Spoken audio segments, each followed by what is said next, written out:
This is Turn 1 Thoughtseize. I'm Aaron. And I'm Zach. And this is episode 72, Modern Pro Tour Hype Machine. We're going to go over a quick GP Indie recap. Zach played in that to a very respectable but also conditionally heartbreaking finish. Oh, yeah. Yeah. We're going to talk about SEG Philly deck selections, and then we're going to jump right into a Modern Pro Tour history lesson. We're going to talk about the upcoming Modern Pro Tour, sort of what we think is going to happen, and what to expect. And then, you know, the next, it'll be, I think, it'll be the next show. Wow, that is coming up fast. 2 weeks. Yeah. So the next show, we will find out if we are, in fact, full of it, or if we're geniuses. Truth lies somewhere in between, I'm sure. Well, I was going to say, hopefully it's the latter, but it's probably the former. Well, you know, it's never too early. Very true, very true. All right, so GP Indie, you can tell the non-salty version of the story. I don't know if I have a non-salty version. I think it's just pure salt. Fair enough. I mean, it's no one will blame you for the salt in this story. No, and to be honest, I'm not actually that upset about it. I'm pretty happy. It just didn't work out the best. So I guess for some backstory on it, I'm not really a huge limited player. Like, I love playing pre-release. It's my favorite thing to do in Magic. Just more because you get to play with a bunch of people who haven't played. It's a more fun event than serious, and at the same time, you get to see a whole bunch of people. I love pre-release. You get to see brand new cards. Pre-release is my favorite event there is, but for the most part, I don't really play limited at all. I mostly play modern, as evidenced by being on a modern podcast, right? Sure. But I do play limited in my spare time, and I have two friends who are just very, very good Magic players that I like to play team events with when I get the opportunity. And we decided the SCG was in Dallas, which I'm in Michigan, so it's a 20-hour drive. Probably gonna have to fly to that. It was originally standard, and they kind of switched it to team last minute, so right. There's a whole bunch of factors that we couldn't go. And Grand Prix Indy was a brand new format, almost like a pre-release, but more serious, I guess. And kind of in my backyard, so I decided I'd go with some of my friends. We got pretty lucky. We opened a very good Merfolk deck day one, and then the rest of our pool was actually pretty bad, except we also had a Tetsamok, which the card's great. Yeah, I don't know if you know what the card does, but it's basically like a 6-mana 6/6 that plague wins your opponent, and it's kind of impossible to lose when you draw it. So yeah, it basically has forecast. Yep. Which is like an old mechanic that doesn't really see any play. I think the only modern card that has forecast that sees like any kind of play at all is Proclamation of Rebirth. Has Yep. it. And it's basically you pay some cost, you reveal the card from your hand, and then it does something. The something in this instance is it puts a prey counter on your opponent's creature for a single black. Yep. Which is ridiculous. Oh yeah. And it then just yeah. Well, yeah, that card was ridiculous, but and then when you cast it, it kills everything that has a prey counter on it. So you basically can spend like 4 or 5 turns just like putting counters on all your opponent's creatures and then murdering them. Yep. Yeah, I mean, it really just does play out like a 6-mana Plague Wind that also just, for no reason, gives you a 6/6. Yeah, why not? So, yeah. we gave one of our players a black-white vampires deck that was, I mean, mostly a very medium pool that just, had a Tetsamok in it. And then I had a very, very good Merfolk deck day one. And then my friend Steven Dykeman, in the middle seat, we gave him just a horrible Dinosaurs deck. Like, we didn't even think Dinosaurs was very good, and it was like one of the worst decks we've ever seen in Dinosaurs in our middle seat. Nice. And we were just like, hey man, just try and go 500. Just do your best. And the way it worked out, our Merfolk deck Flip was... a coin. Yeah, exactly. But anyway, yeah, the way it worked out, our Merfolk deck was so good, and the Tetsamok was enough to carry the vampires that we ended up 6-1-1 on day one, and it was kind of frustrating because it looked like we had a pretty good chance to win the one we drew, but we drew with our opponent had about, I think it was at like 6 life, and our opponent had, or my teammate had an elaborate fire cannon in play, which is just essentially like a way to keep burning them out. It's kind of it's like a curse roll, kind of. Got it.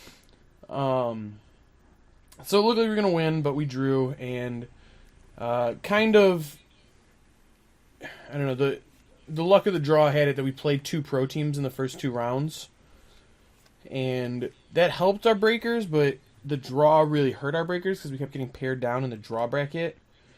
Oh, okay. Sure. But we get to day 2, and we open up a very, very good pool in day 2, and that pool kind of carried us, and second round of day 2, we're sitting at 7-1-1. We get paired against Seth Manfield's team, and my deck just completely doesn't function. I get 2-0'd very, very quickly.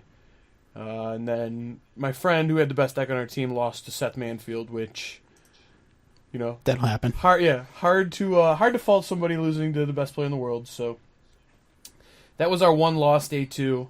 We fought all the way back. And then it looks like we have a chance to have a win-in for top 4.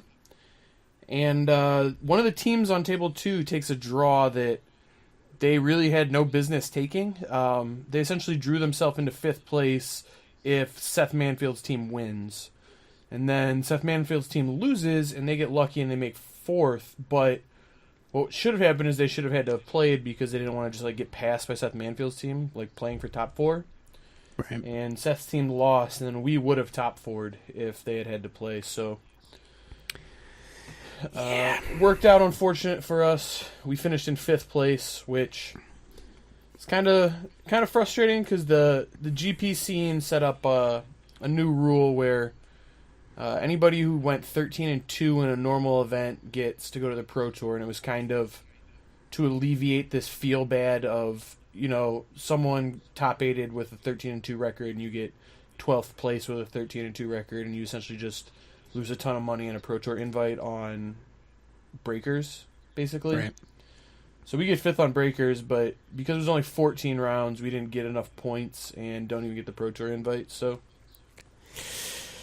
yeah, kind of frustrating, but again, we didn't really prep that hard for it, and it was actually just a really fun weekend. So, I'm not too mad about it. It would have been cool to go to the Pro Tour, obviously, but you'll take what you can get. So. Yeah, I guess. I mean, obviously I'd rather go to the PT, but what are you going to do? Can't. Literally nothing. There is absolutely nothing you can do. Exactly. So, whatever. Yeah. The cool thing for me, though, was that, I was just playing with 2 of my friends, and obviously I think we're decent Magic players. I mean, that's kind of why I chose to play with them. I think they're very good.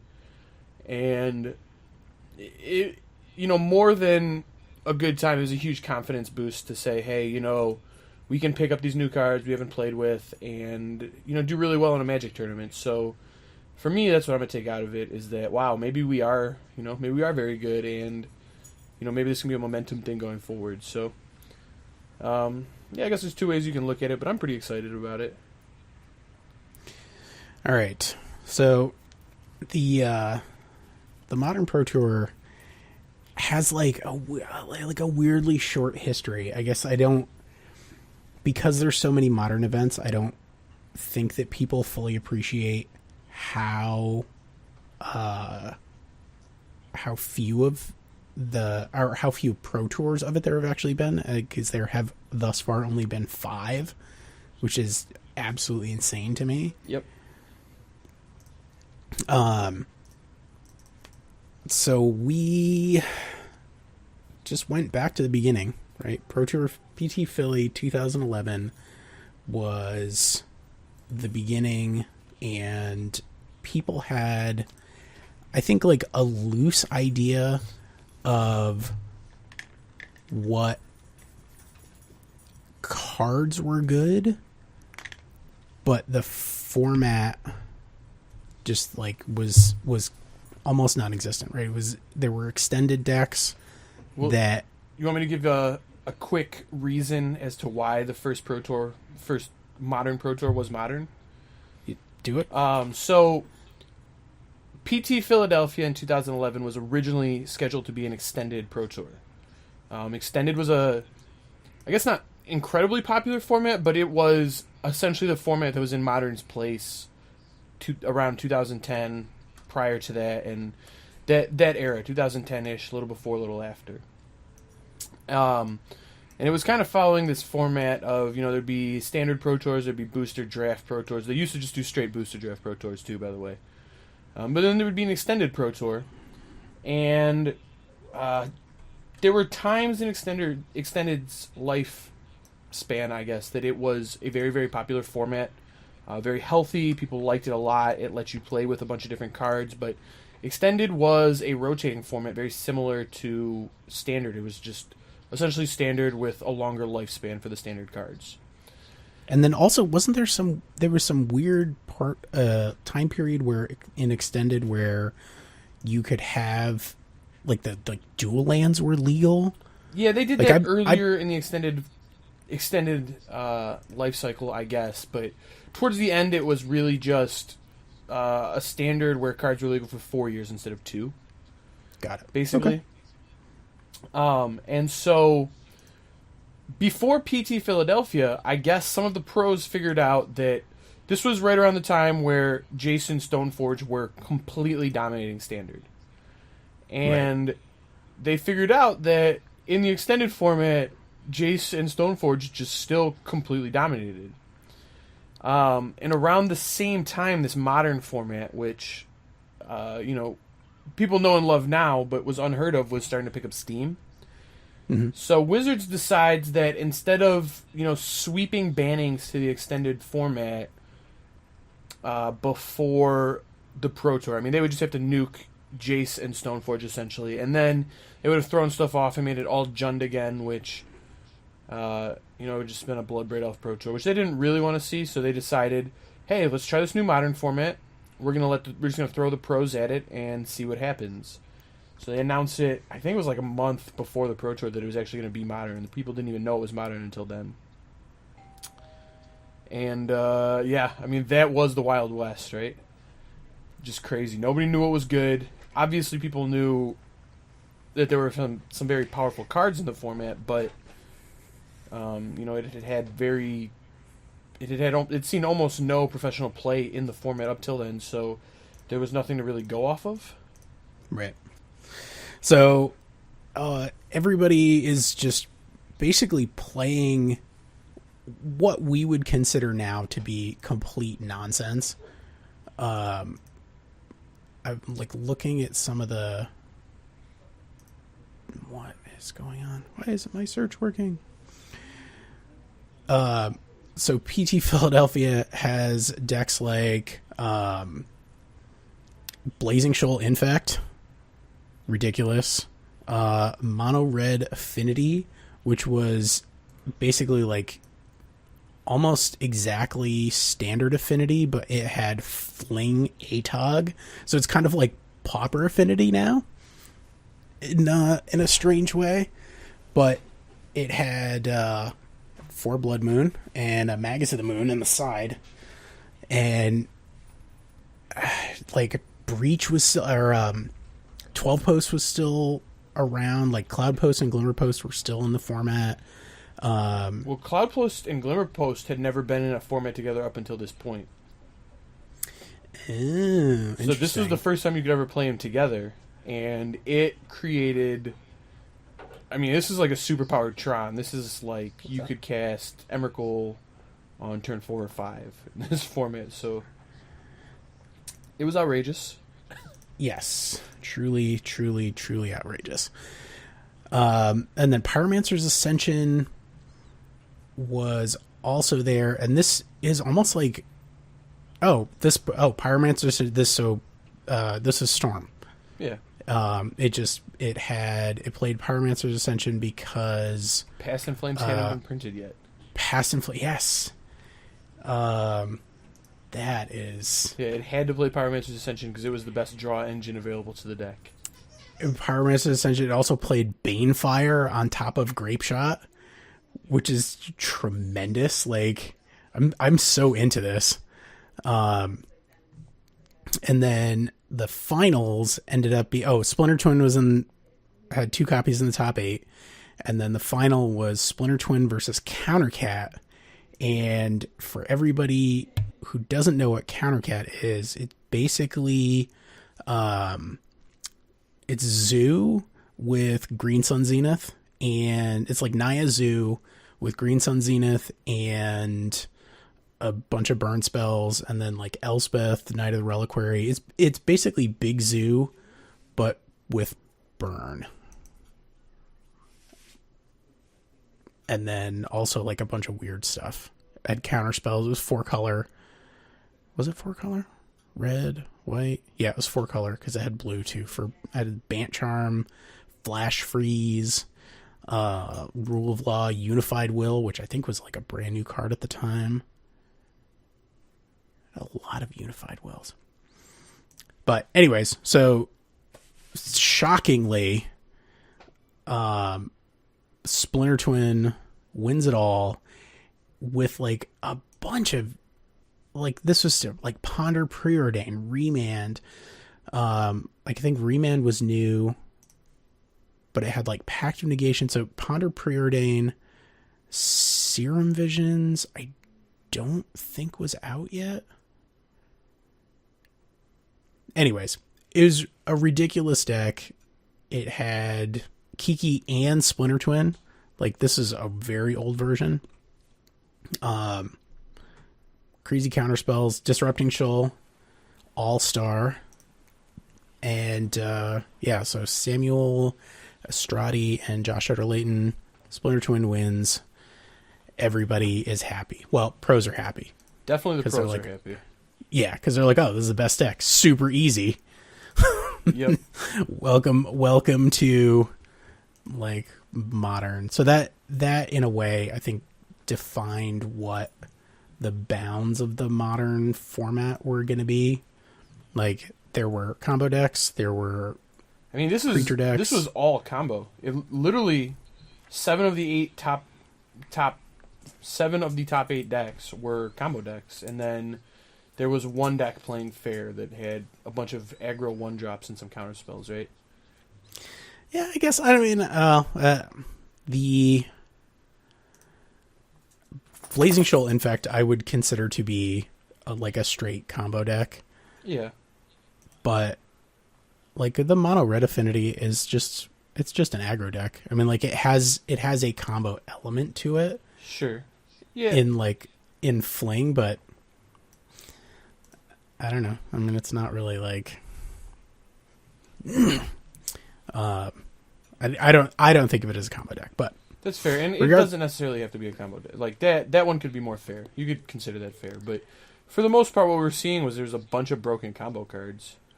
Yes. I guess Breach Post, like Glimmer Post wasn't as combo centric, but it still played through the Breach and Emrakul, so yeah, so that is definitely broken. And then fast forward. Well, so hold on. Before we hit to the next Pro Tour, what's the big thing people could take away from this format? So figure out what's broken, right? Like Splinter Twin at the time, I don't know if it was, I think people knew that it was consistent, and it was like unbelievably consistent with with Ponder and Preordain Yeah. being legal, and also like 7 fetches plus Ponder plus Preordain is ridiculous, like, deck manipulation. So I think that people were like, okay, here's a consistent combo deck that doesn't rely on one single thing and can also still, like, just play a bunch of things that don't die to Lightning Bolt and get regular, like, non-combo value. I'm surprised that there are no Snapcasters. Snapcaster hasn't been printed yet.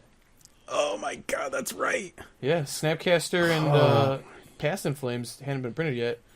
For the record, Serum Visions was legal in this event, but there just was no reason to play it because of Ponder and Preordain. Right. I think It was... if you go back and like look at the blue decks, almost every single blue deck in the format was just 4 Ponder, 4 Preordain, and then other cards. Yeah, it's Legacy. Yeah. Right? Like, it's blue Legacy.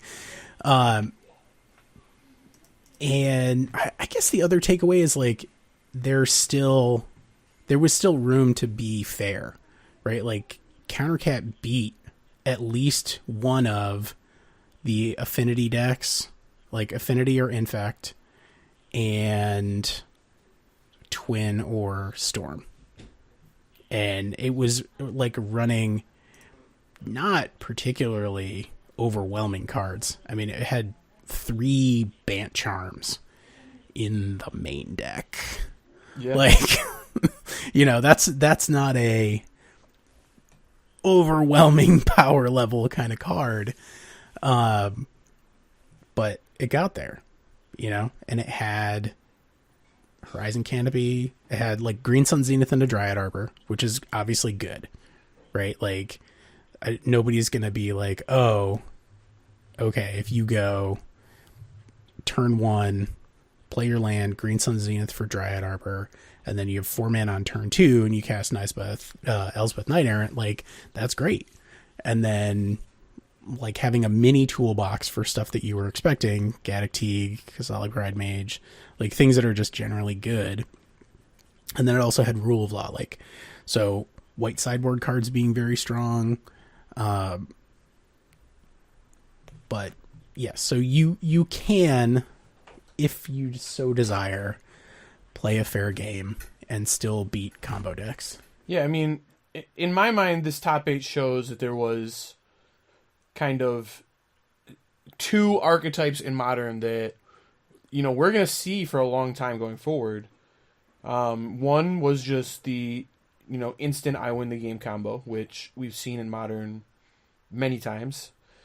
Still popular archetypes today. Anytime you can put 2 cards together, just win the game. It's probably going to be a pretty good deck. And then there's the pressure backed by disruption element that we see. Sure. That is, you know, present in other decks today too. So, obviously this is a rough go at, you know, more modern decks, but the ideas and the skeletons that these decks established are still influencing the format we're playing right now. Yeah, absolutely. Other than cards that got banned. Oh, and there were a lot of them. This Pro Tour got so many cards banned. Oh yeah, probably not enough. If we're being entirely honest. Yeah, but it was a good start. I mean, the ban list after this was pretty long. Yes, it was extensive, and that is great. Yep. So then we move on to my least favorite of all of the Pro Tours. It was miserable, but it had a positive outcome. Yeah, I mean, definitely miserable. Hard to argue that. Yeah. So this was the Eggs Pro Tour. Pro Tour Return to Ravnica.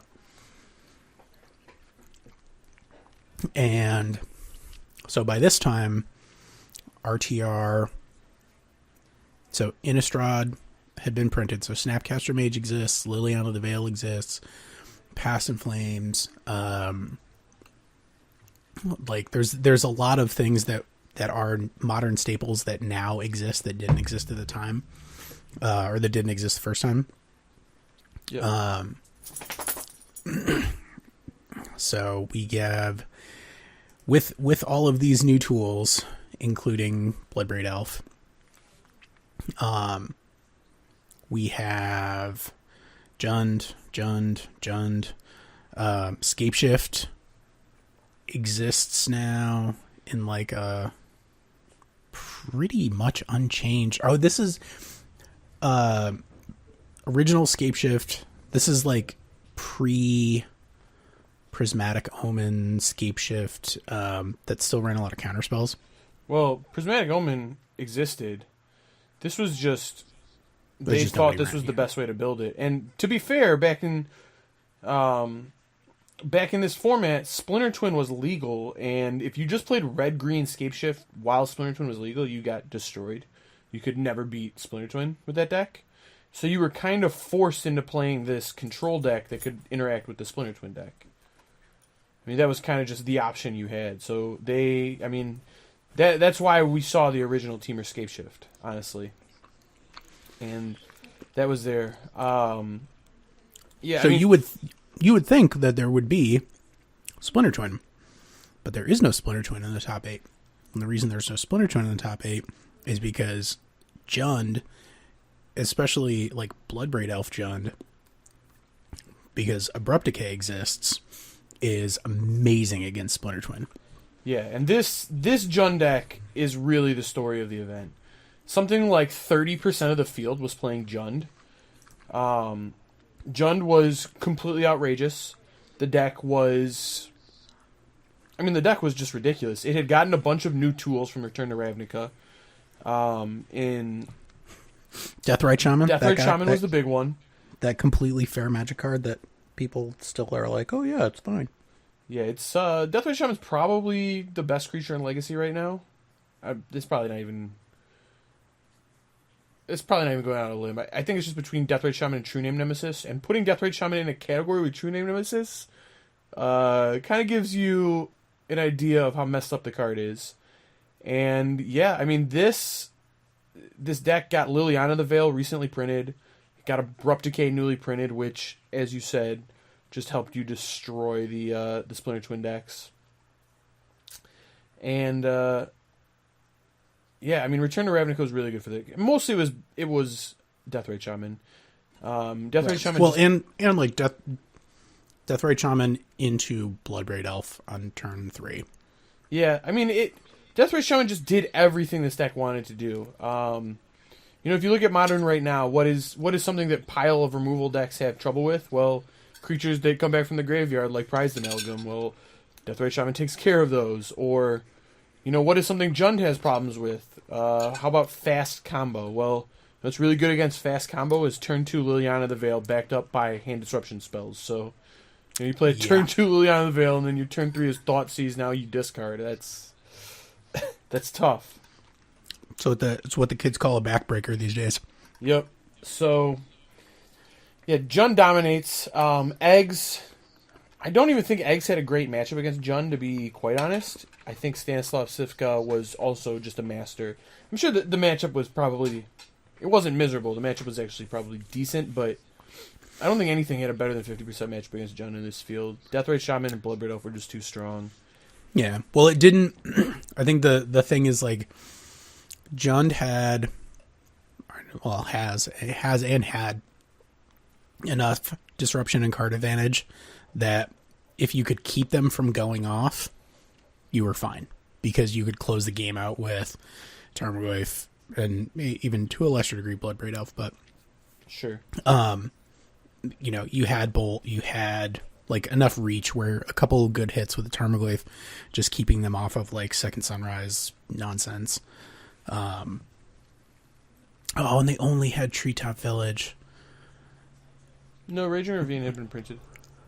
Yeah, they were. It's not in the list though. Well, he's not playing it, but I'm sure some of them were playing it. He probably just thought that this format was so fast that. Oh yeah, David Ochoa. Yeah. Is playing the correct number, which is 4 copies. Yep. But yeah, he was the only one in the top 8 that was playing Raging Ravine, like the best card. Not the best card in the deck, but like I mean, really. It becomes the best card in the deck. It's so good with Liliana the Veil. But you have to understand, too, that at the time, I don't think people fully appreciated how good Liliana the Veil actually was. Obviously, Liliana is a very, very good card, but it's not as... I don't think it was as explored yet as it, became over time in Modern. Sure. And the other interesting thing about Eggs winning this event is that if you look at Deathrate Shaman, it could exile, instants and sorceries from the graveyard. Right. It could exile lands artifacts. from the graveyard, and it could exile creatures, but it could not exile artifacts. And womp. It's probably a big reason why Eggs was able to take it down. I would agree with that statement in general. So the lesson, just moving past it, I think people are ready to look at the next one. But the big lesson we got from this, looking back at this Pro Tour from a 2018 perspective, is that when a new standard set prints a really, really busted Magic card, the pros are going to play it, and they're going to show up in numbers with it, because why not? Maybe it's something that's undiscovered. Maybe it's what gives you the edge over the field. So in this one, it was Deathrate Shaman. And I think we're going to see some more examples as we go forward. But yeah, this was the Deathrate Shaman Pro Tour.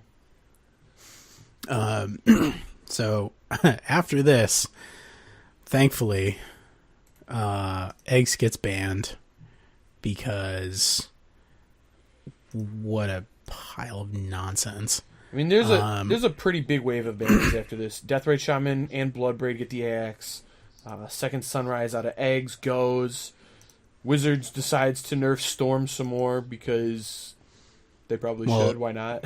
Let's keep nerfing Storm. Well, because I'm trying to think. Rite of Flame, they had... I think Seething Song was the card that got the axe here. Seething Song, that's what it was. I think Rite of Flame had been banned, and Seething Song gets the axe here. Yeah. So, it's fine. So then... I believe this was 2012. Yes. This happens in 2012, and then we have 2 more years of kind of exploration of the Modern format. And Modern hadn't been super popular up until Pro Tour Return to Ravnica. There had been an issue with the format where Shocklands were incredibly expensive because they were pretty old.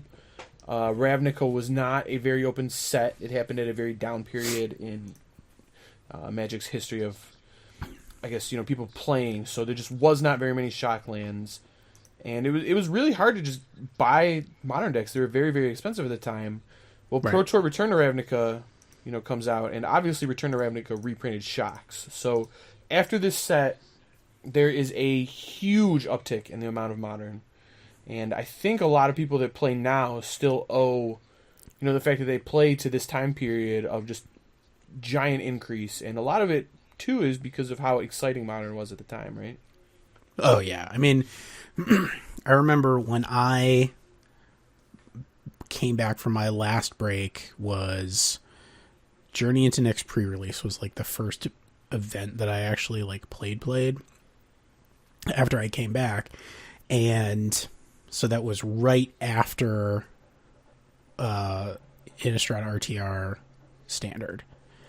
And that was a very heady time in the old days of Modern, because the event deck had just come out. Sure. Which is actually how I got started. I bought the event deck. But yeah, Shocks had just been reprinted, which was a big deal. They were still fairly expensive, but it wasn't like $60 for blah. Steam Vent? Yeah, oh well. Steam Vents. You know how those blue-red players are. They will pay any amount of money for anything. Sure. Guilty as charged. Yes. So, there wasn't... At this point, I think only half the fetch lands were legal? Yeah, cons had not been printed yet. So, Yeah, so it was like this weird thing where you only had, like, They're the enemy fetches. Enemy fetches. Yep. I always get that mixed up. So you only had the enemy fetches, which, like, led to a lot of weird mana bases. So, like, that's something, if you do go and look back at these, you're going to notice that, like, a lot of the mana bases look very strange. Well, it also, and you're definitely right on that, but it also kind of lends to the, the history of the format of why the format for so long was blue-red versus black-green decks, right? Sure. Because it's strange that two enemy color pairs would dominate a format for most of its history, but the fact that you could play Verdant Catacombs and you couldn't play Bloodstained Mire, or, the fact that you could play Scalding Tarn but you couldn't play Flooded Strand were big reasons for this. So Perturb Born of the Gods rolls around, and between then and now, so there was like New Phyrexia had been printed, like Scars Block had been printed, and so you had Pod. Well, I think in the meantime, the big change in the format, there wasn't really any changes after the bannings from the last Pro Tour, but it had started to become pretty clear that the three big decks were Pod, Twin, and Affinity. There were some very, very big Grand Prix, and they were the three decks that just put up numbers. Yep. So, let's see. So, our top 8 is Jeskai, Melira Pod, Rug Twin, because there's not a deck that you can name that doesn't get better if you put Tarmogoyfs in it. Regular Twin, which was just blue-red. Affinity, Blue Moon, which was a Blood Moon combo deck, basically. Yeah, it was just Blood Moon, Blue-Red Prison. Yep. Spreading Sea, only 2 Spreading Seas. But like Vidalcan Shackles. Two more Spreading Seas in the sideboard for when you can't decide how many should be in your main deck. I guess. But there was a lot of like Threads used to be main deckable. That is because Tarmogoyfs were everywhere, and you could just you could always count on being able to Threads a Tarmogoyf. Oh yeah, I mean Delve Creatures hadn't been printed yet. It was really just Tarmogoyf. Tarmogoyf was bigger than everything, and everybody played it. If you could stretch your deck to put Tarmogoyf in it, you probably did. I mean, this Blue Moon deck came out of nowhere. Nobody thought this was a deck. Nobody prepared for this. Nobody even expected this to be at the tournament. In fact, everyone kind of thought, there was actually a fourth deck that was a big deck, which was Zoo. Yes. Everyone thought Fast Zoo was really going to kind of dominate the field. And then this team out of, it's like a group of Asian players shows up with this Blue Moon deck, and they kind of took the event by storm, actually, and kind of destroyed all the greedy, I'm not playing any basics, it's just fetches and shocks Zoo players. Yep. Well, because Domain Zoo was the big thing. Yep. And but it gets punished so hard by Blood Moon that, if that's what if you're expecting to play against somebody that needs to have all 5 land types, that's a real thing. Yeah, I mean, how does your deck work with just mountains? It literally does not. So we get to the finals. Jeskai, Sean McLaren, and Jacob Wilson on Melirapod. Also, shout out to Patrick Diekman. Isn't he one of your crew members? No, it's a different Dickman. It's a different Dickman. Wow. Okay, never mind. Yep. Patrick Dickman's he's from Germany. Oh, interesting. Yeah, he was considered the best twin player in the world at the time. He had played at the time of this Pro Tour anyway. He had played a ton of twin and actually had innovated a twin deck that just played Tarmogoyf. Yep. There you go. That was the Rug twin deck he played here. Sean McLaren ends up winning, and Sean McLaren is he is a deck specialist. He's one of the Jeskai in everything, X in every format people, or at least he was. Yeah. He was at the time. I think he's. No, he still does, and in fact, before the Pro Tour, I don't think Sean McLaren wasn't a big name before this Pro Tour. He was obviously a very good player, but he was more of a Magic Online grinder. Yep. And I know it sounds crazy now, but at the time, no one had really heard of him, and he was just this guy that just grinded Jeskai online for a very, very long time. And he still, I believe he still does this strategy where I've seen, in past standard formats, he'll pick up a deck at the beginning and play it the entire standard format. He likes to still just play Jeskai decks in Modern. He just has an affinity for them. So, yeah, I mean, he was the prototypical, I learned my deck, I mastered it, and I know my matchups player. Yep. And he carried him to, the finals and eventually the victory at a Pro Tour. But 50 grand's not a bad payday. Oh, no. But, he even got matched up against Jacob Wilson, who, at the time, Jacob Wilson and Sam Pardee were considered two of the best pod players on the entire planet. Mm-hmm. They were very, very well known for playing pod and doing very well with it. And as pod later proved, and it got banned for it, the deck was just extremely good. But when we look back on this Pro Tour specifically, we kind of get the idea and the lesson that, hey, maybe before you're supposed to play the broken combo cards, you're supposed to pick up the cards from the new sets, but there's also some element of you need to master your deck. You need to play with it. You need to learn it. And again, that's a common motif that just players today still have, is that, you get rewarded for knowing your deck's matchups and knowing how to sideboard and knowing just general familiarity with the format from your deck's perspective. Oh, and then the Blum Titan debacle. Pro Tour Fate Reforged is next. Twin still wins. Like, it's still the best deck. Don't get that mixed up. But there was some ridiculous on-camera. Justin Cohen had, I think it was him. There was one on-camera win where the guy started turn 2 with no permanents on the battlefield and then won. Yep. And then Justin Cohen's run through this final, or I guess top 8, was one of the most ridiculous runs I've ever seen. It was awesome. I mean, his deck was broken too, but yes, there's just crazy stuff happening left and right. Yeah, like you said, he had the win where just no permanents, and then all of a sudden game over. And then he also had a win where he needed to hit exactly 2 lands off of a Primeval Titan to keep his combo going. And he was probably going to lose if he didn't against, I believe it was Jesse Hampton. Okay. And Hampton flashes in a Mind Sensor, an Even Mind Sensor, in response to his Primeval Titan. So in his 45 card deck, he needs to get specifically Boros Garrison and Sunhome. I think it's the one that gives this guy haste or double strike, one of them. Yep. One of the red-white spell lands. And he hits both of them looking at only the top 4 cards of his library. It's just completely ridiculous. That's unkind.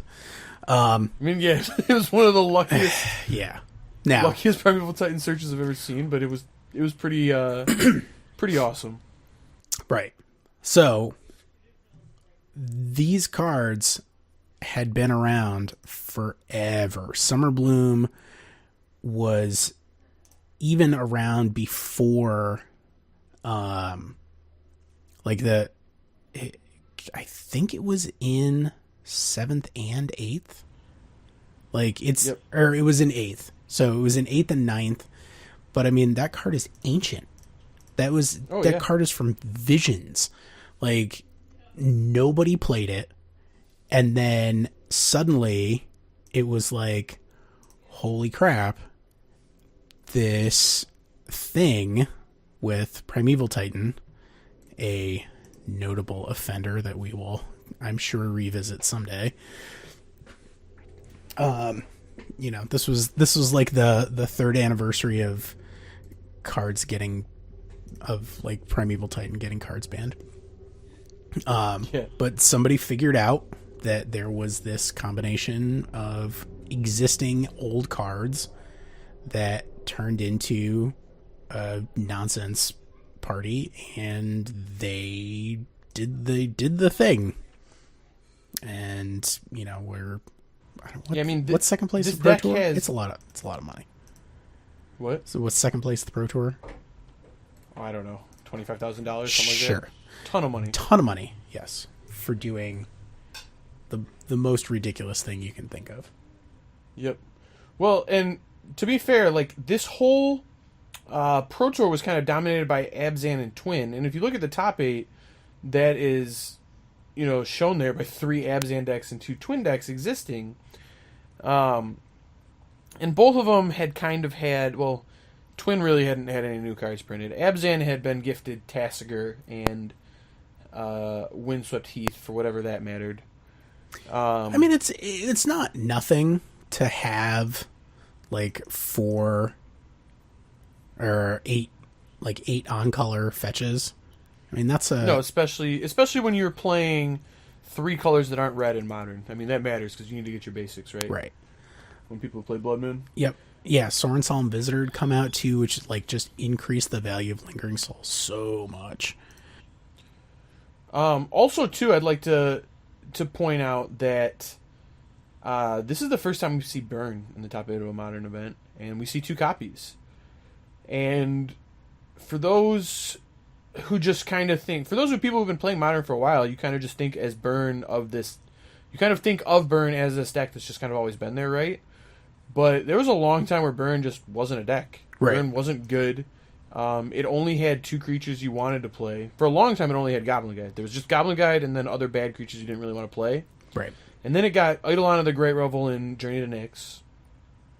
And then Monastery Swift Spirit gets printed in Cons, and all of a sudden Burn is just a very, very good deck. And it puts two copies in the top 8, and for good reason. But yeah, the thing we wanted to take from this is obviously there's still people playing Abzan, there's still people playing Twin.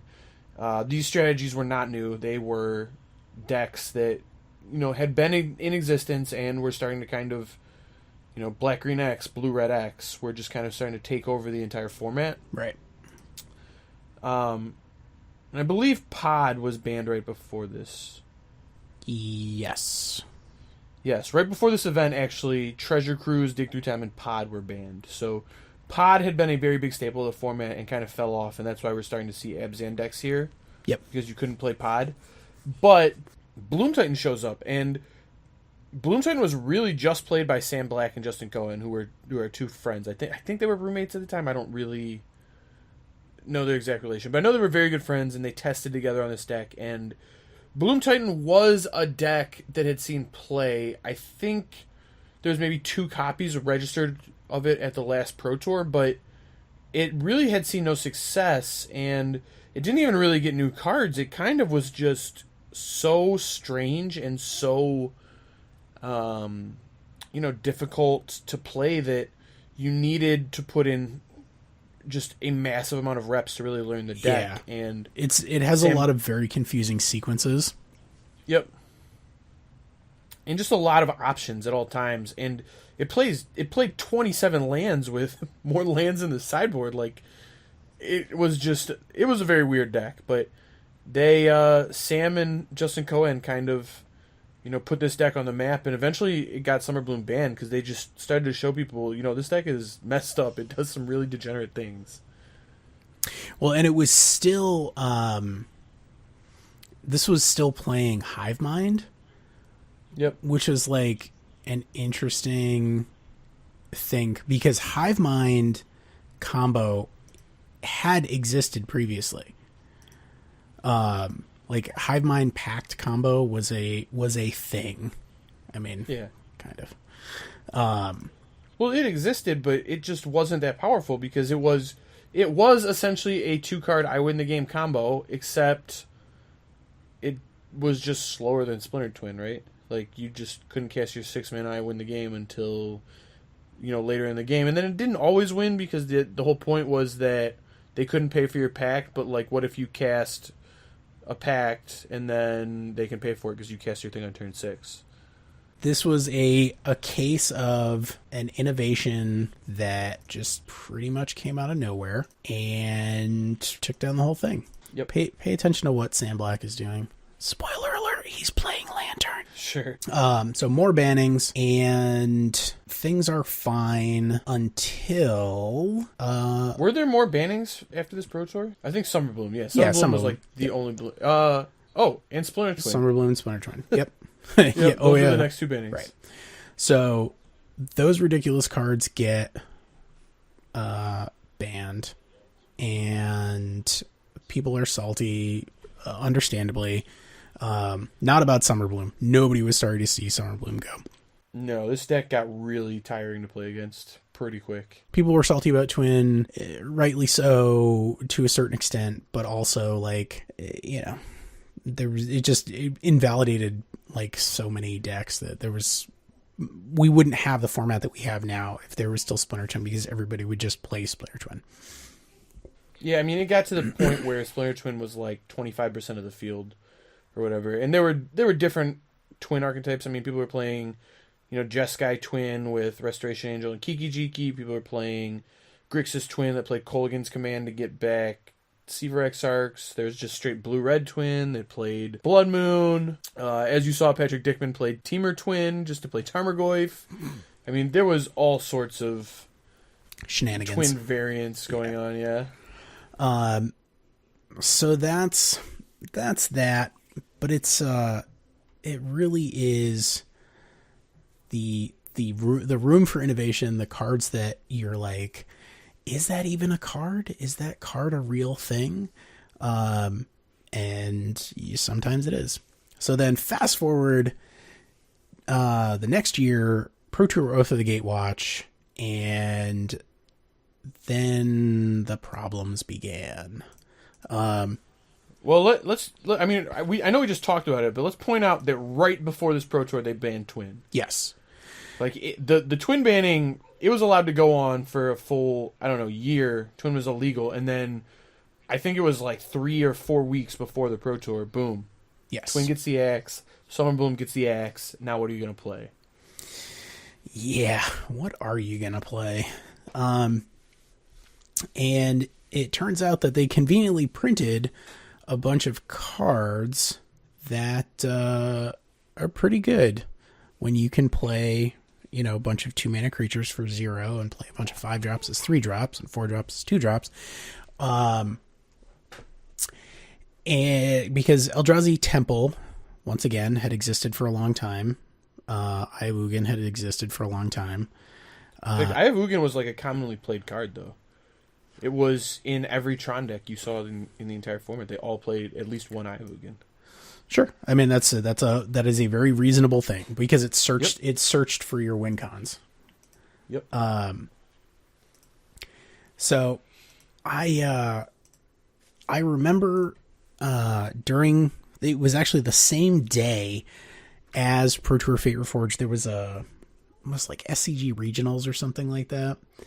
And we went, and the Pro Tour was airing at the same time as like Eldrazi Winter was unfolding in front of us on the ground, and it was extremely unpleasant because I brought black-white tokens, basically. It was an old version of like black-white planeswalkers that had Oath of Gideon. So it was basically a sort of watered down version of like Doubling Season, because you could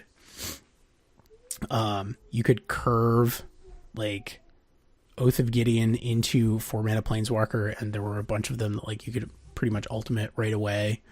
Like the only times that I beat any of the like nutty Eldrazi decks were when I was able to go like that card, Oath of Gideon. Brain fart.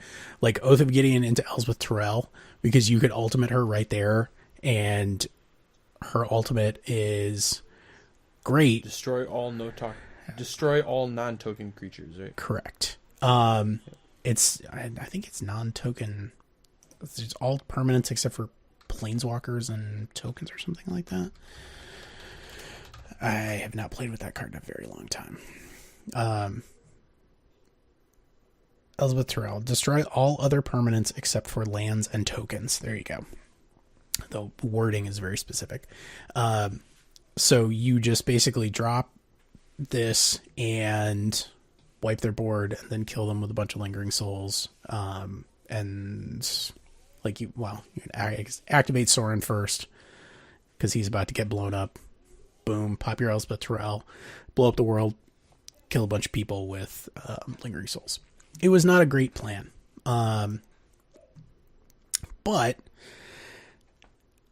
there was an insurmountable opponent that was, to me and to most people at the time, largely unknown, which was the Eldrazi.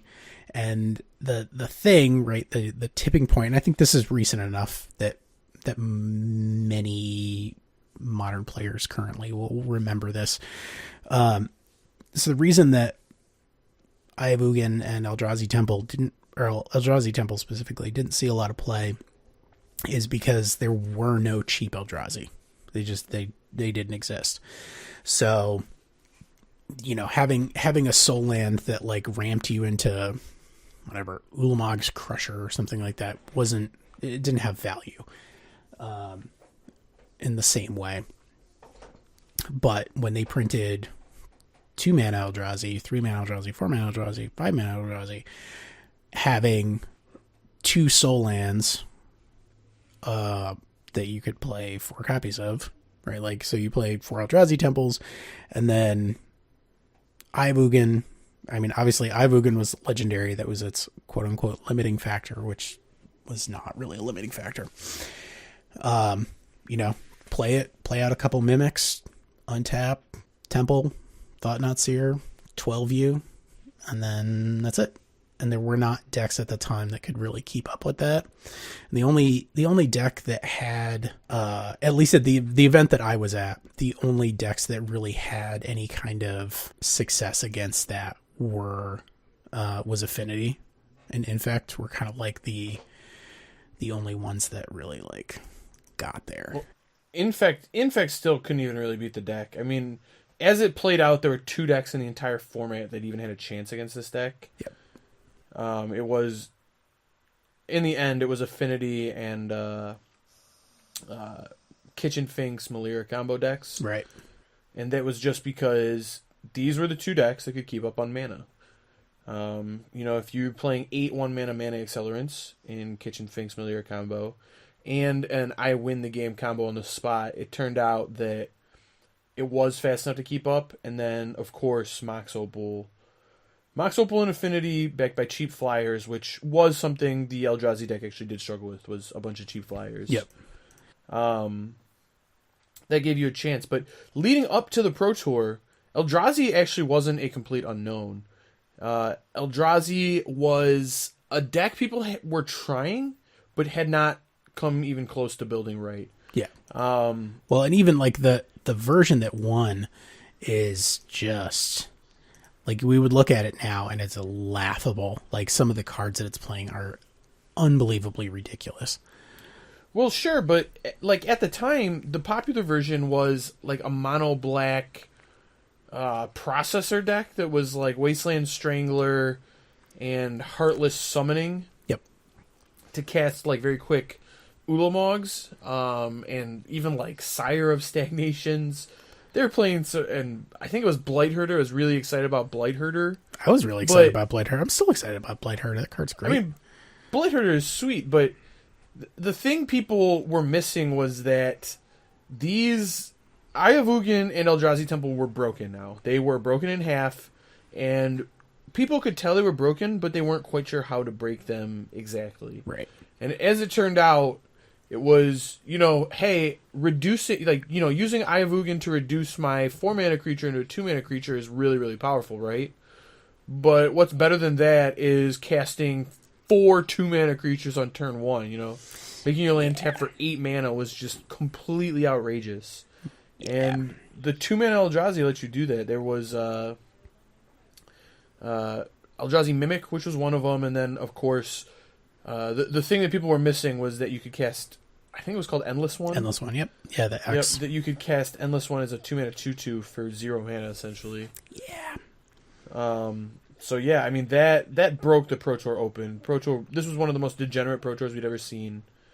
It was literally just Eldrazi decks and then Affinity. Yep. So that was a garbage fire. Interestingly, I mean, it was so unliked that it led to the Modern Pro Tour being removed. Yes, and that's it is what it is. Interestingly, a version like a sort of prototype version of what would eventually become Eldrazi-tron actually does top 8 this event. And they were like almost there.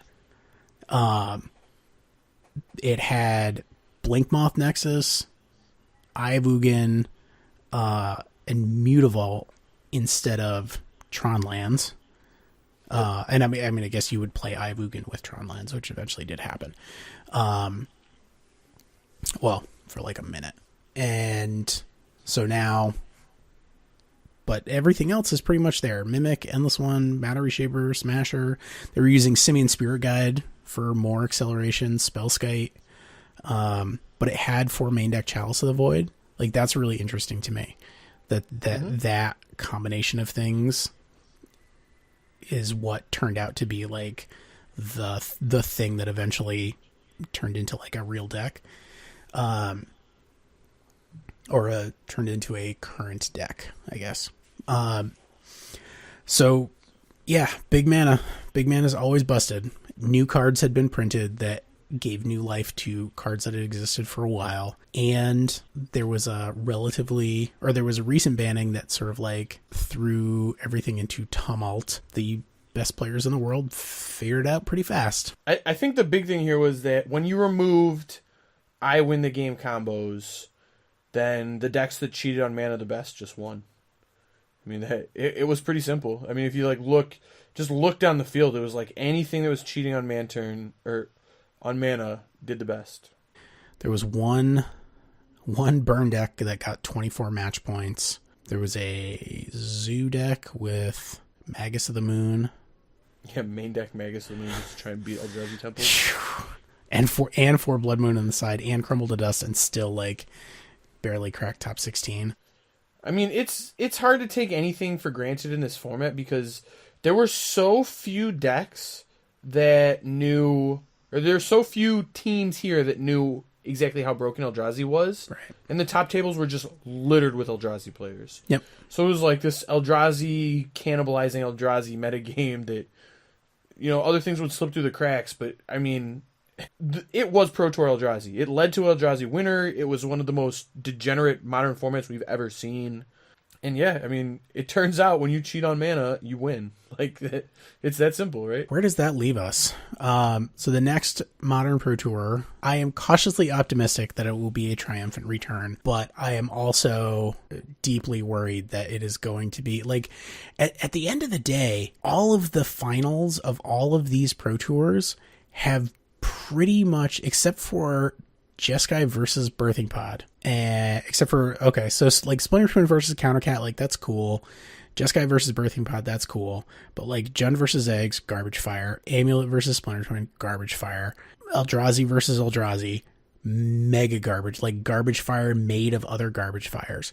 So we're at like 2 out of 5 that were actually even Jeskai Control versus Birthing Pod, like Birthing Pod got banned. Like, right. You look at this, almost everything that made the finals of a Modern Pro Tour has been banned. Yes. So that was the sort of like the frustration in that the format is very popular and people like to watch it, but also the people that play it want it to be sort of left to its own devices. Because straight up Pro Tour equals bannings. I mean, that's something is going to get banned after this Pro Tour. I promise. Well, there's hope yet though, because we're at a point where there's enough cards banned that maybe it's just something that gets unbanned. Sure. I mean, like I said, There'll probably be changes, though. There will be changes. But the Modern Pro Tour is February 2nd through 4th in Bilbao, Spain, which is a very nice place from what I hear. The coverage, because of the time difference, is a little bit odd. The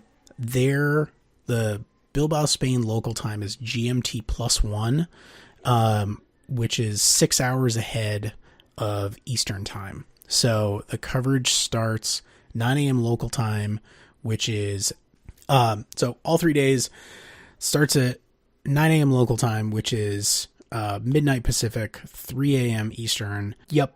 Watch the replays or get up at 3. I mean, I'm not going to get up at 3 because it's... Well, I mean, to be fair, a lot of people just don't like the limited coverage, right? So yes, you can, get up, get some 7 a.m. Modern action in if you're in the Eastern time zone. Blammo.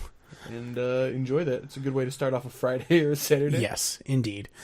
And it will be streaming twitch.tv/magic. So definitely go check that out. Whatever happens, it will be interesting. Our predictions kind of based on the things that we've learned, right? Like old broken cards, sort of like dark horses that come out from nowhere, new cards that just bust things. We have precedent for all this stuff, and the Pro Tour is a weird field in the sense that it's a somewhat known metagame because the people that go to it consistently have somewhat predictable play styles. Like some, like they're going to gravitate towards playing decks that they know. Well, and also these pros played in the old Pro Tours, right? So they learned the lessons that we're kind of, giving back right now. Like they played, they saw this happen. They got dominated by the Eldrazi. They know. Yep. So I mean, I think there's been a lot of digital ink spilled over what the field is going to look like, and so we didn't want to spend too much time on that, but we wanted to talk about sort of the decks that are expected and the reasons, kind of the reasons behind them being there. So like we'll take Lantern. I think is one of the most obvious things, right? Like Lantern has been around. It was clunky at best. At the hands of an extremely competent pilot in Sam Black, it did fine. And then a new card got printed, and that was Whir of Invention. And Whir of Invention completely revolutionized this deck's ability to execute its game plan consistently. And so between Whir and Ancient Stirrings, it is now ridiculously consistent. So if you are a good Lantern player with the tools that are available, even in something like Sorcerer's Spyglass, Pithing Needle, being able to cast Pithing Needle at instant speed for 4 mana is pretty insane because you don't even have to have it in your hand. Yeah, I mean it's always 3 mana too because this deck just has there's always there's always an artifact for you to tap. I mean the big deal with Whir was that Ensnaring Bridge is a really broken effect. It's a really dumb effect that probably wouldn't exist were Wizards to print modern cards today. And it's very unique, right? You only have, at most, you can only ever have 4 copies of Ensnaring Bridge in your deck. And the deck just doesn't work without Ensnaring Bridge. It literally doesn't function unless you have the card Ensnaring Bridge in play most of the time. Well, Whir lets you play 8 copies of it, essentially, because it's just a 3-mana tutor that puts it right into play. Yeah. And that kind of pushed the deck over the edge. But the real parallel there was that, Lantern was legal. It existed for a very long time, and nobody knew it really was a thing. And you know, it could be this Pro Tour's Amulet Bloom. It could be, you know, the deck that, you know, people could have been playing. They didn't realize how broken it was. Whoops, all of a sudden 2 pros get their hands on it, destroy a field, make everybody look foolish, and, you know, possibly get a card banned. Who knows? Yep, that would be my guess. The other, you know, Affinity, like, people are going to bring Affinity because it has existed for the entire life of the format, and it has proved that against a degenerate field, it can still win games. Because unless the thing that is bringing the degeneracy happens to be somehow faster than Affinity, which is almost impossible, then they're still going to win games. Yeah.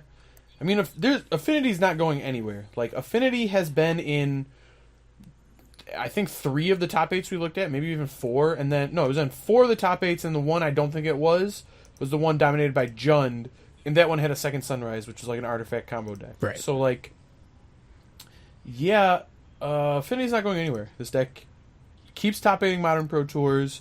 It's going to continue doing that because it has, 1, people who are very familiar with the archetype and have played it a lot, and 2, it cheats on mana very well. Yep. Death Shadow obviously is a major player, right? Like Death Shadow is kind of the Jund analog, right? It is. Yep. It takes Jund's efficiency and just like turns it up to a bazillion, because instead of playing 2 mana 5/6s, it's playing 1 mana 9/9s and 1 mana 5/5s, and still has all the disruption, still has, you know, something that old Jund didn't have, which was a combo finish in Temur Battle Rage. Like, it's silly. And then also, like, Stubborn Denial is such a ridiculous card. Death Shadow, but Death Shadow, once again, has been legal. I mean, Death Shadow is from what? World Wake? Yeah. I mean, like, that card functionally is like 1,000 years old. I mean, World Wake was forever ago. And the only thing before people were like, oh, I can actually make this into a real deck, it was a Rite of Consumption combo deck for a while. I mean, some of the older iterations of it were so silly.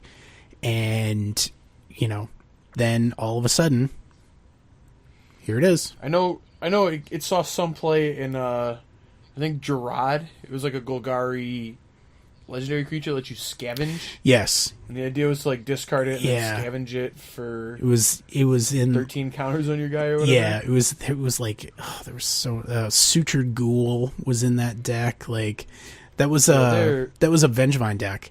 It was Veral's and, like, Sutured Ghoul and Grizzly Salvage and all that stuff. It was just like try and put a bunch of counters, because it's the cheapest thing that has like the highest power and toughness. But I mean, those decks are just rungs on the ladder until somebody was like, oh, duh, Street Wraith, and then Gurmag Angler, and then I can just make better Jund. Well, the thing that really brought Death Shadow forward was Traverse the Ulvenwold. Like, when it broke out, the real problem with Death Shadow Forever was that it's asking you to do this very costly thing in the game of Magic, which is just literally throw your life points away. Life is one of the resources you start the game with, and it rewards you for getting rid of it. Well, the problem with that strategy is when you do that and then you don't draw Death Shadow, you just look like a really dumb Magic player, right? Sure. Like, you just did a bunch of damage to yourself and then died because you didn't draw your payoff for doing that. Well, Traverse gave you more copies of the effect. It lets you kind of build a deck that played 8 Death Shadows, and it was obviously very, very strong. It kind of just like redefined the format immediately upon people figuring it out. And then people realized, well, hey, this deck is just so good. This effect is just so powerful. We don't even need to play the Traverse. We just need to play ways to find Death Shadows. So Street Wraith, Serum Visions, Thought Scour and Kolaghan's Command to bring it back from the graveyard. But yeah, I mean, it could also be that Amulet Bloom analog in this field that shows up and kind of redefines just defines what the field looks like, is very powerful. Could possibly get a card banned, who knows? Yeah, I wouldn't hold my breath for that. Yeah, I don't think anything's going to get banned, but I would not be shocked if Death Shadow is so prevalent it defines the field. Yes. I think that I would be very comfortable making the statement, if your deck can't beat Death Shadow, then you cannot defensively bring it to this event. Sure. And, I mean, if you're going to show up at this event, you should have a plan for the deck, too. Right. Oh, yeah. But, I mean, that's kind of just all of Modern at this point, right? Sure. I mean, if you're going to play Modern right now, you need to have a plan for Shadow. Well, you need to figure out how you're going to beat Storm, Death Shadow, Lantern, Tron, and Jeskai. Like those are the decks, and then like miscellaneous aggro deck. Too. Like, but the stuff that works against Affinity is the same stuff that works against most aggro decks. So like Pyroclasm is a fine choice, and you're gonna, if you have access to red, you're probably gonna be running Anger the Gods anyways, because you don't want to get got by Dredge. And it's just a good all-purpose sweeper.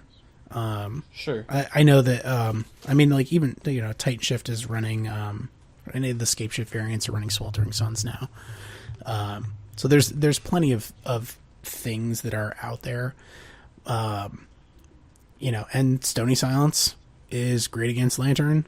It is also great against Affinity if you can consistently drop it on turn 2. Otherwise, like, if you played turn 4 Stony Silence, you're probably still going to lose. I know, because I did that recently and it felt super bad. Yeah, it's not great.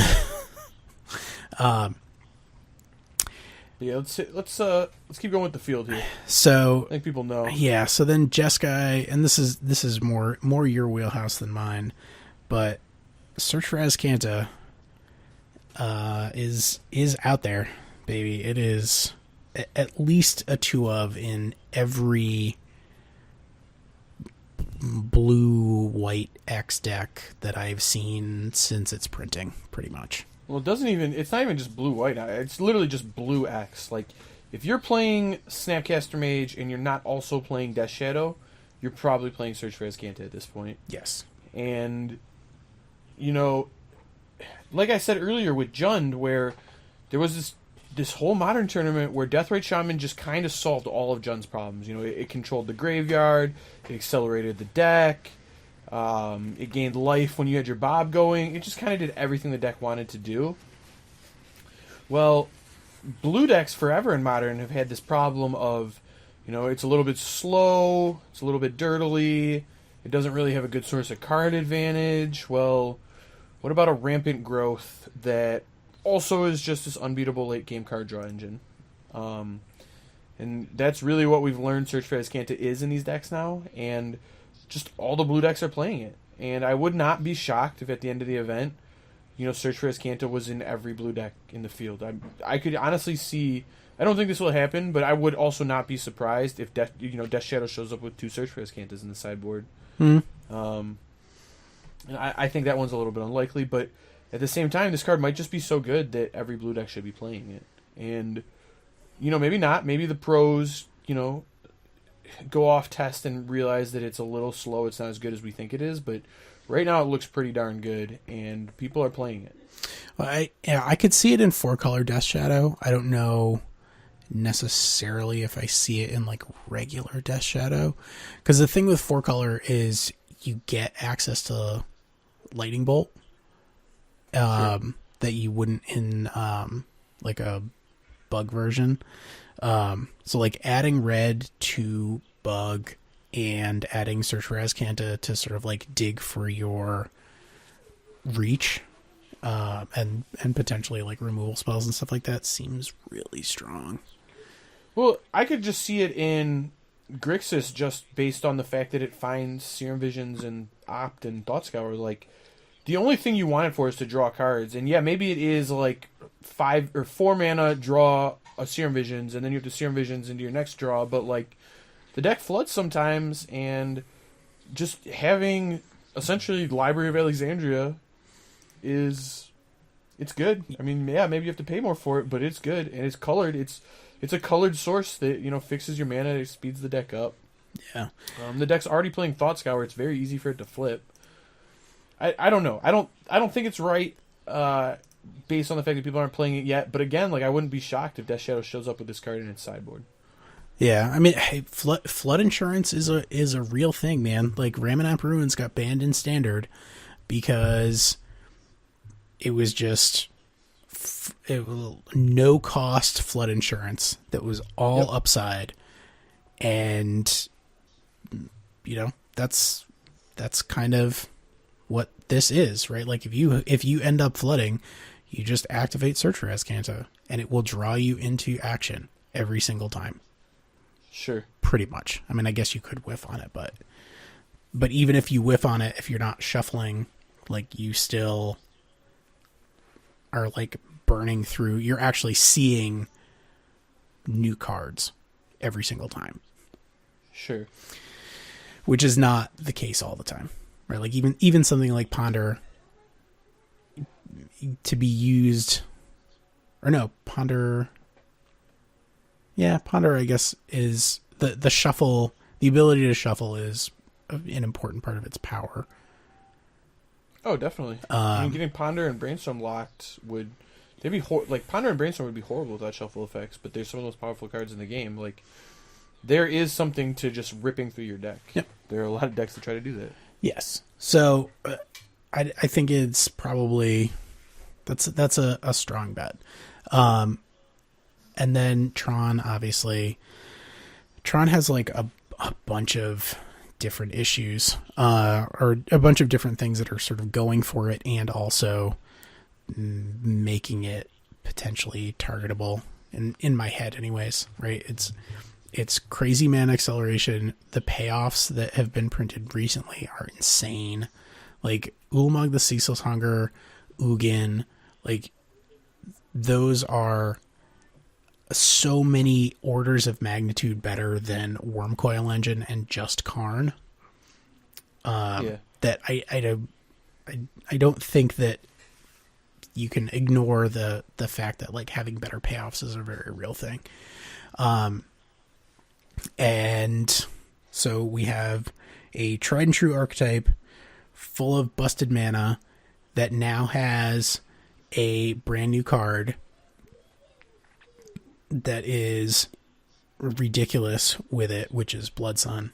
And I think that this is going to be a real deal thing, and something that eventually, like, probably after this Pro Tour, they're going to have to figure out something to do. And obviously we talked about it before. In my head, I think that thing is ban Ancient Stirrings, or maybe Expedition Map, but just having land hate that doesn't affect the biggest big mana deck while completely nerfing the other one is a problem.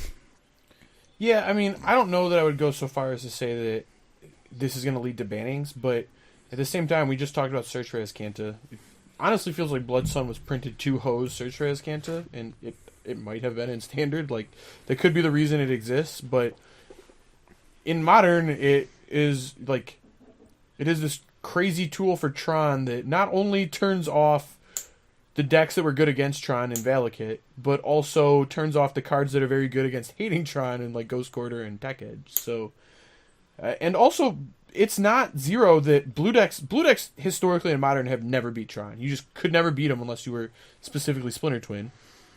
And Ceremony's Rejection helped. Ceremony's Rejection helped, but it wasn't enough. I mean, I would still lose all the time to Tron when I was playing blue decks, and it's because you didn't have a draw engine to keep up with the crazy 8-for-1 effects that they would play, right? Like, sure. You counter this, counter that. One Karn resolves. Okay, I got 10 for one because Karn is ridiculous. Yes. But Search for Azcanta actually let you keep up with them. It lets you, kind of accelerate to a point where your counter spells were online. You could kind of, maybe get like a Ceremonious Rejection and draw card turns in, and it kind of lets you be on parity, if not favored against Tron, where you never were before. Well, now all of a sudden they have Blood Sun, and all of your hate cards don't work against them, and your card draw engine doesn't work anymore. I don't know. I think saying that something might need to be banned is a little aggressive, but at the same time, I would not be shocked to see that Tron with Blood Sun dominates this Pro Tour. Like, if you told me that was a result right now, I would tell you, okay, I could see that. Yeah, I mean that's my, and obviously we covered it in the past. I tweeted about it and we covered it on the show. I think that Red Green Blood Sun Tron is going to be one of, if not the most dominant deck. It's just it has all the tools now. Sure. So, and before we move on, one deck I wanted to mention too that we had on this list, but I think we skipped, was Storm. Oh yeah, we did skip it. Yeah, Storm is obviously a deck people consider broken. It got a new card too in Baral. Yeah. From Kaladesh. That's really the only new card, but it let you discover old cards that Storm hadn't really been playing in the past. I think there were times it played it, but Gifts Ungiven into Past in Flames in the Gifts Ungiven kind of is a one-card combo. And Baral lets you ramp it out. So well, and also like having Opt isn't nothing. Like that's a real change. Sure. Like, I mean, I don't know that it's that much different than Peak and or in fact, I think it's worse than Gitaxian Probe, honestly, especially for Storm. But that being said, I think Baral is just enough of an upgrade that it doesn't matter that is worse than Probe. Yes, agreed. Obviously, Storm wasn't really a deck, and now Storm is just like one of the best decks. So that's the other deck we see as one of the pillars of this Pro Tour field coming in. Yeah, and that people aren't just going to be randomly picking up Storm. The people that bring Storm to an event with 50 grand on the line are going to be very good at it. Sure. And I mean, I think you can say that about any deck, but the decks where that's really going to shine through are kind of these ones listed. These very difficult decks that have this very, very high ceiling are going to reward the players who put the most time in, right? Yes. Strong agree. So now, my personal favorite part, wild speculation. Yes. You want to do like a lightning round here? We can do a lightning round. Knock some predictions out of the way here. All right, breakout deck. Go. I'm gonna call Lantern here. I think of the 6 decks we listed, I think Lantern has the highest ceiling and the lowest floor. It's a very difficult deck to play, but the high ceiling makes me think it's gonna break out here. All right, Red Green Tron. I'm all in on Red Green Tron. I think that just the fact that it turns off Blood Sun turns off Ghost Quarter is idiotic. Like for this particular deck, it's ridiculous. There's no reason for it. Most copies in top 8. I have Shadow. I think it's just gonna be the most played deck in the field, and that'll translate to most copies in top 8. But I'm still just gonna say 2 copies because it is really hard to put more copies than that in the top 8 of a modern event. Yes. I said Jeskai. Honestly, like I think that it has enough answers, and like having the Search for Azcanta engine to like draw you into action is going to be enough like proactive interaction that it's going to be very strong in day 2. Worst deck to top 32. I'm saying Blue-Red Through the Breach. I think people will play that deck. I think people will be excited to play that deck, and I do not think that deck is good. Noted. I said Merfolk.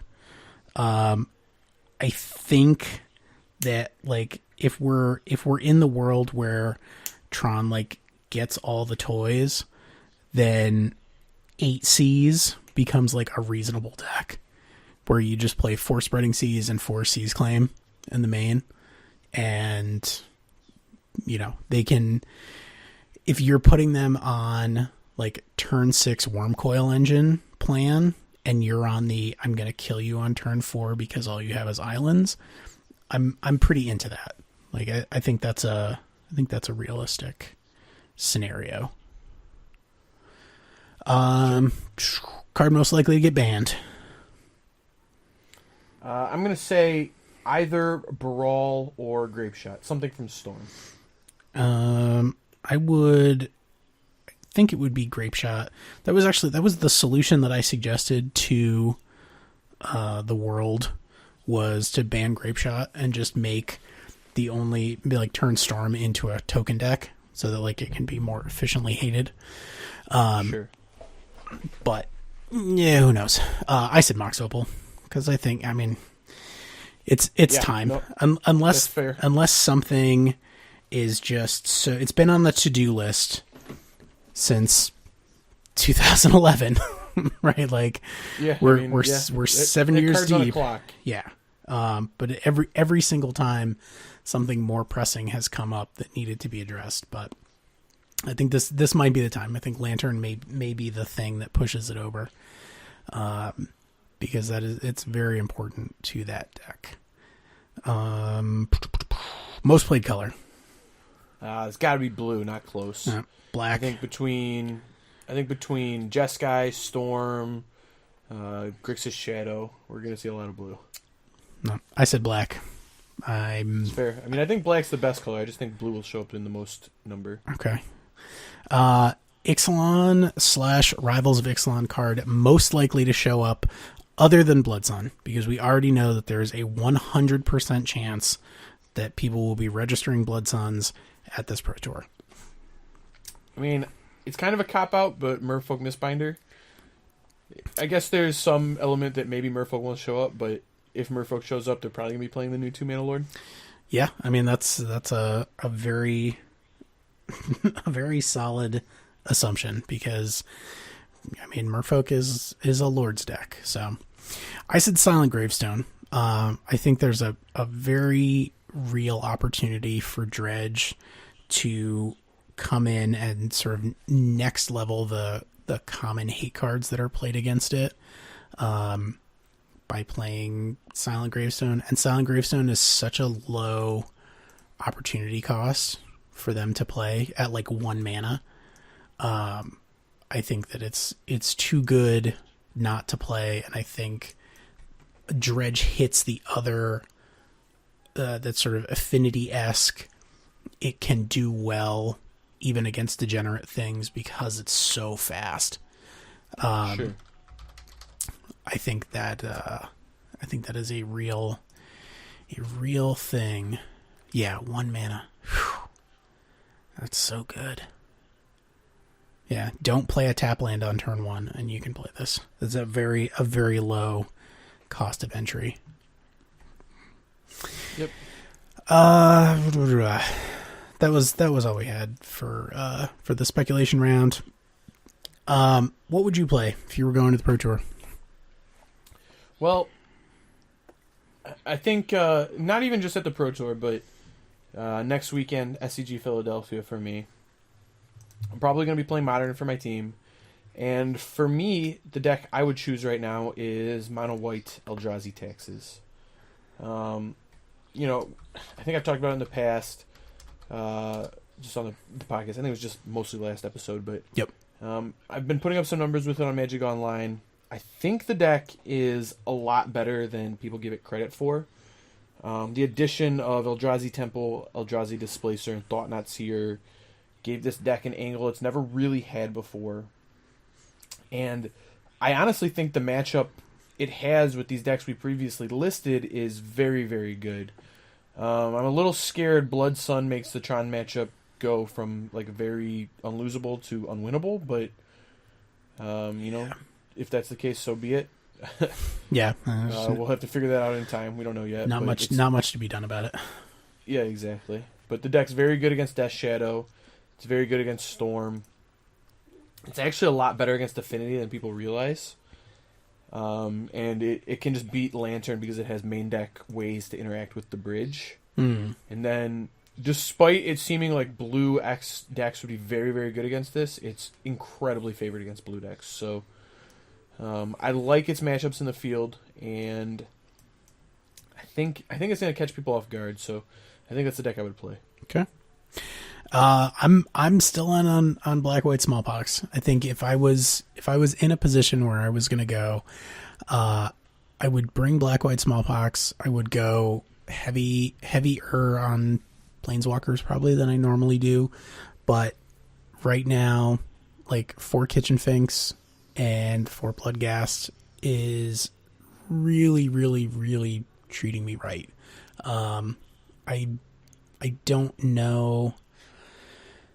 The thing that I would have to overcome, and the thing that I have to overcome even now, like in my regular games, is I need to figure out what the sort of optimal board for big mana decks is, because I fair decks, I beat up on fair decks like nobody's business. It's absurd. But something like Tron, like you would think that smallpox would be good against them, and it is kind of, except they also play for 8, 16 main deck ways to just get more lands. So it's not as good as you might think. Well, also the fact that they sacrifice seems kind of bad, right?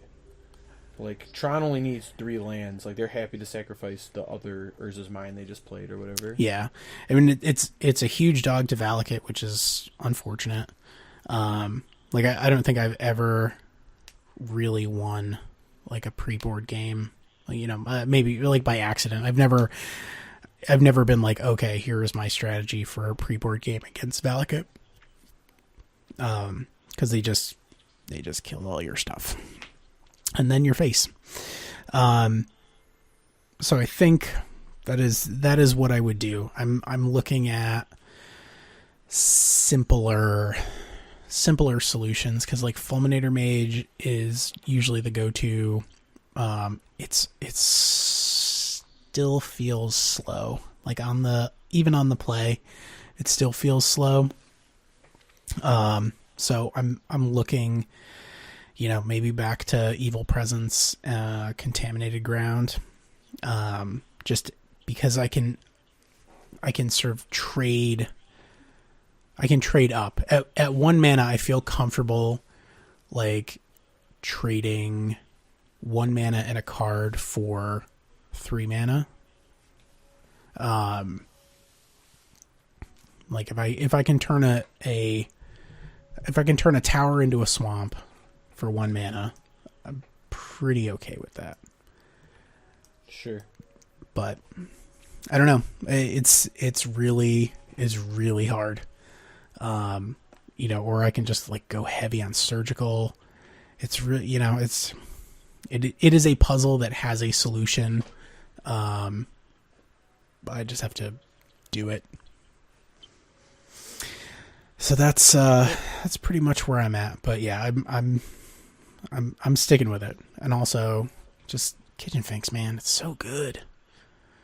Kitchen Finks is very good. Man, it turned, like, originally this versus Storm was like, it was favored, but it wasn't like heavily favored. And now I don't think I've lost against Storm since I switched out Lingering Souls for Kitchen Finks, because the life gain is just too much for them to handle, like combined with the resource denial. So sure, I could see that. There's just, they can't keep up. So that's that. All right. Before we get to the Spice Rack, you can visit us on Facebook, facebook.com/turn1thoughtseize, all spelled out. You can follow us on Twitter. I'm at @1thoughtseize, and Zach is at A22EN. You can watch a stream at twitch.tv/T1thoughtseize, sponsored by our friends at Card Hoarder. You can see our YouTube videos at youtube.com/turn1thoughtseize, all spelled out. You can see all of our content on turn1thoughtseize.com. And lastly, do not forget to review us if you are listening on iTunes. It really helps us with our visibility. So, if you are a Redditor, you recently probably saw in the Modern Magic subreddit somebody did a little deck necro and dug up a deck from Pro Tour Honolulu in 2006, which was, this must have been an actual format, because this must have been Dissension, like Ravnica Kamigawa Standard. Is that a thing? Yes. Right? Yes. So, yeah. So the original deck was called Sea Stompy, like sea as in the ocean. And it was 4 Birds of Paradise, 3 Dryad Sophisticate. Yeah, buddy. Dryad Sophisticate. A card that I'm glad to say is not the first time it's ever been mentioned on this show, is a 2-mana 2/1 with non-basic land walk, 4 Curd Apes, 2 Lana War Elves, 4 Ninja the Deep Hours, 4 Rumbling Slums, which I like that one. I will come back to Rumbling Slum. But so Rumbling Slum is a 4-mana 5/5, and it has a baby Sulfuric Vortex tacked onto it. At the beginning of your upkeep, Rumbling Slum deals 1 damage to each player. So it's just a fatty with like conditional upside. Like if your deck is designed to be able to take advantage of that kind of effect, which this one is, it's great. I assume it was like the most efficiently costed beater that was available in the format.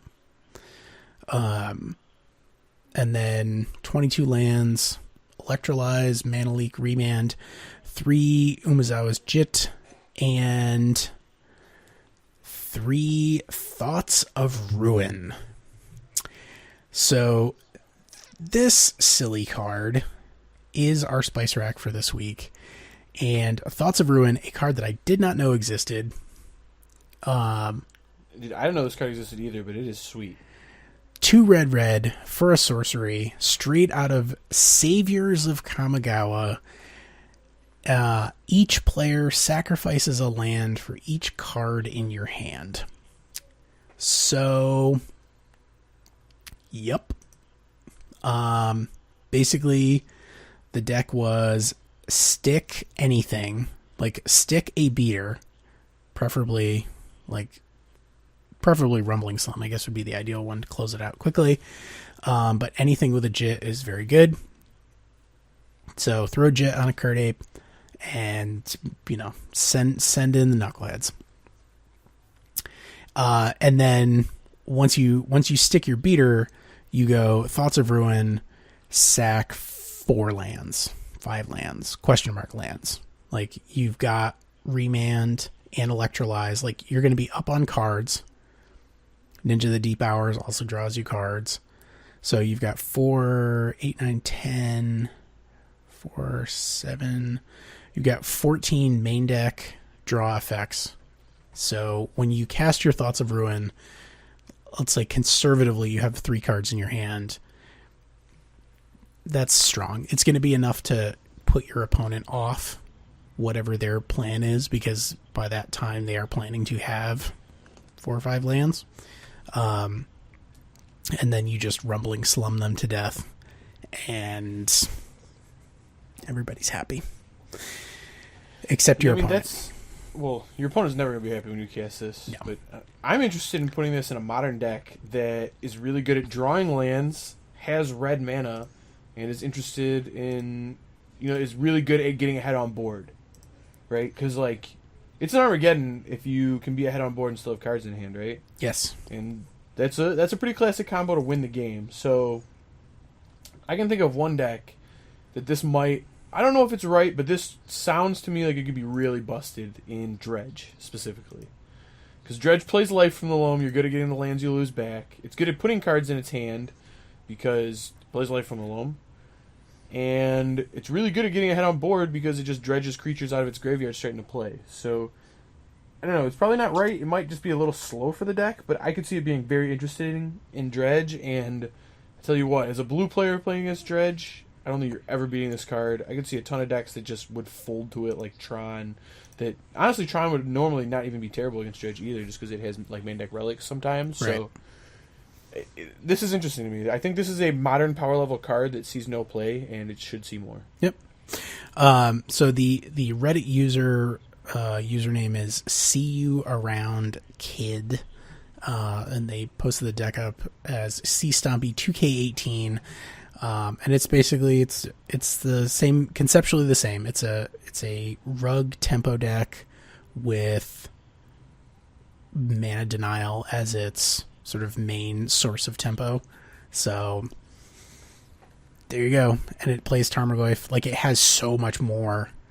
Like, the power level is ratcheted up so high compared to, the previous incarnation. And now you get to play 8 mana dorks.